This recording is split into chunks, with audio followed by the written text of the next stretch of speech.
Hey guys, Miss Dillon here. Welcome to First Chapter Fridays. This is week 3, and as many of you know, if you're my student, you know that I love the month of October. I love it because of its mysterious, spooky things, Halloween and fall and all of that.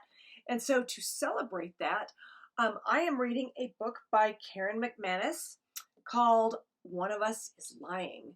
Kind of a cross between Pretty Little Liars and The Breakfast Club.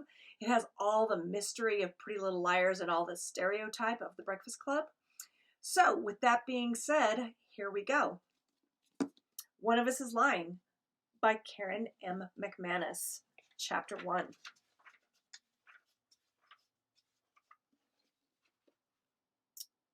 Bronwyn, Monday, September 24th, 2:55 p.m. A sex tape, a pregnancy scare, 2 cheating scandals, and that's just this week's update. If you all knew of Bayview High was Simon Keller's gossip app, you'd wonder how anyone found time to go to class. Old news, Bronwyn, says a voice over my shoulder. Wait till you see tomorrow's post.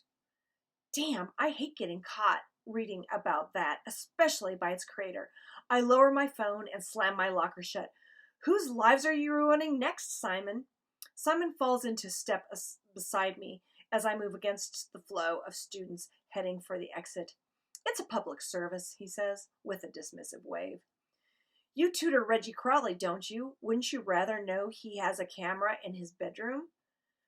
I don't bother answering. Me getting anywhere near the bedroom of a perpetual stoner Reggie Crawley is about as likely as Simon growing a conscience.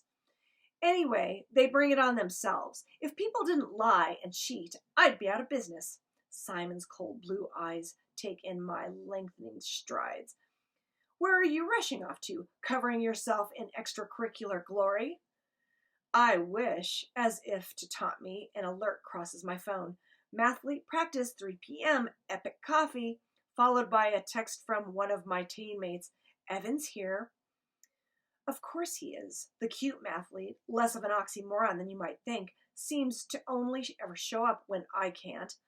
Not exactly, I say, as a general rule, and especially lately, I try to give Simon as little information as possible.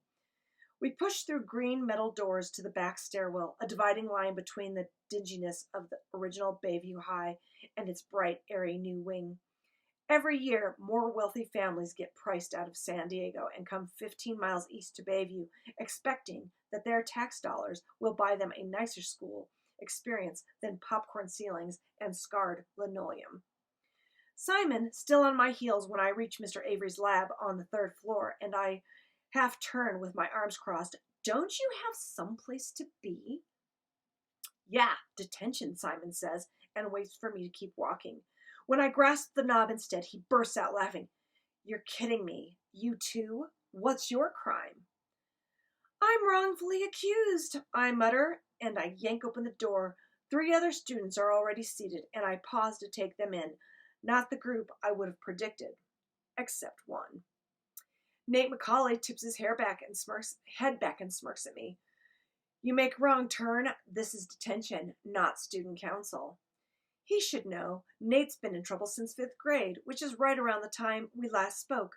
The gossip mill tells me he's on probation with Bayview's finest for something. It might be a DUI. It might be drug dealing.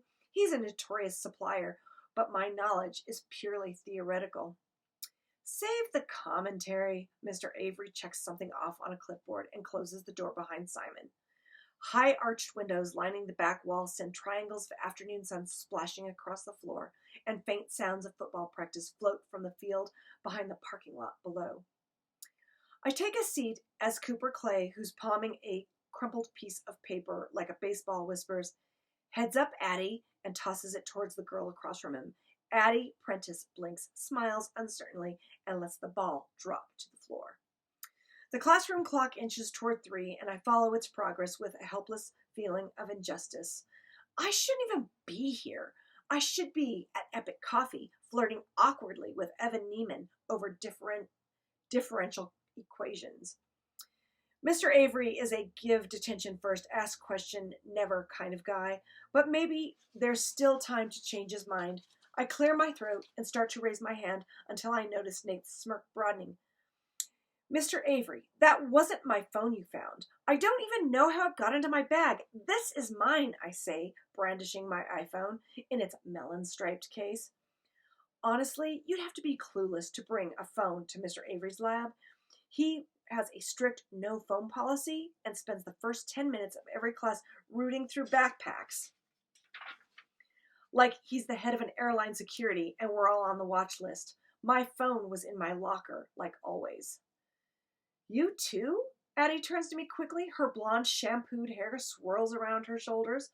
She must have been surgically removed from her boyfriend in order to show up alone. That wasn't my phone either. Me three, Cooper chimes in. His southern accent makes it sound like thray. He and Addie exchange surprised looks, and I wonder how this is news to them when they're a part of the same clique. Maybe uber popular people have better things to talk about than unfair detentions. Somebody punked us. Simon leans forward with his elbows on the desk, looking spring-loaded and ready to pounce on fresh gossip. His gaze darts over all four of us, clustered in the middle of the otherwise empty classroom, before settling on Nate. Why would anybody want to trap a bunch of students with mostly spotless records in detention? Seems like the sort of thing that, I don't know, a guy who's here all the time might do for fun. I look at Nate, but can't picture it. Rigging detention sounds like work, and everything about Nate, from his messy dark hair to his ratty leather jacket, screams, can't be bothered. Or yawns it, maybe. He meets my eyes but doesn't say a word, just tips his chair back even farther, another millimeter, and he'll fall right over. Cooper sits up straighter, a frown crossing his Captain America face. Hang on, I thought this was just a mix-up, but if the same thing happened to all of us, it's somebody's stupid idea of a prank, and I am missing baseball practice because of it. He says it like a heart surgeon being detained from a life-saving operation. Mr. Avery rolls his eyes. Save the conspiracy theories for another teacher. I'm not buying it. You know the rules against bringing phones to class, and you broke them. He gives Simon an especially sour glance. Teachers know about that exists. But there's not much they can do to stop it. Simon only uses initials to identify people and never talks openly about school. Now, listen up. You're here until 4. I want each of you to write a 500-word essay on how technology is ruining America high schools. Anyone who can't follow the rules gets another detention tomorrow. What do we write with? Addie asks. There aren't any computers in here. Most classrooms have Chromebooks, but Mr. Avery, who looks like he should have retired a decade ago, is a holdout. Mr. Avery crosses to Addie's desk and taps a corner of a lined yellow notepad. We all have one. Explore the magic of long handwriting. It's a lost art. Addie's pretty heart-shaped face is a mask of confusion. But how do we know when we've reached 500 words? Count, Mr. Avery replies. His eyes drop to the phone I'm still holding, and I hand that over. Miss Rojas, doesn't the fact that you're confiscating my phone twice give you pause? Who has 2 phones, I ask. Nate grins. So quick, I almost miss it. Seriously, Mr. Avery? Somebody has been playing a joke on us. Mr. Avery's snowy mustache twitches in annoyance, and he extends his hand with a beckoning motion. Phone, Miss Rojas? Unless you want a return visit. I give it over with a sigh as he looks disapprovingly at the others. The phones I took from the rest of you earlier are on my desk. You'll get them back after detention. Addie and Cooper exchange amused glances, probably because their actual phones are safe in their backpacks. Mr. Avery tosses my phone into a drawer and it sits behind the teacher's desk, opening a book as he prepares to ignore us for the next hour. I pull out a pen, tap it against my yellow notepad, and contemplate the assignment. Does Mr. Avery really believe technology is ruining schools?